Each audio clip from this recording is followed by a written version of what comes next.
British মিউজিয়ামে এসে বাংলাদেশের ডাক্তারদের কথা মনে পড়লো। এগুলো সব হচ্ছে ট্যাবলেট এবং ক্যাপসুল। আমাদের দেশের ডাক্তাররা তাদের কাছে কোনো রোগী গেলে যেভাবে ঔষধ দেয়, এই যে দেখেন, আমি যদি আরেকটু কাছ থেকে দেখাই, এগুলো প্রত্যেকটা এক একটা ট্যাবলেট এবং এক একটা ঔষধ। এখানে অলমোস্ট কত রকমের ঔষধ আছে দেখছেন।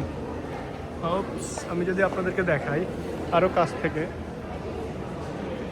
এগুলো হচ্ছে পৃথিবীর অলমোস্ট ম্যাক্সিমাম ট্যাবলেট ক্যাপসুল এখানে আছে, শেষ না কিন্তু। দেখছেন কত বড়। এইটা মূলত ভিডিওটা উৎসর্গ করা বাংলাদেশের যত ডাক্তার আছে তাদেরকে আমার উৎসর্গ করা। আপনাদের যদি কোনো ট্যাবলেট বা ক্যাপসুল অজানা থাকে, এখান থেকে আপনারা গুগল সার্চে বা ব্রিটিশ মিউজিয়ামের সার্চ করে আপনারা দেখতে পারেন, সেগুলো আপনাদের রোগীদেরকে দিতে পারবেন। যদিও আরও ডিটেলস দেওয়ার ইচ্ছা ছিল, সম্ভব হচ্ছে না।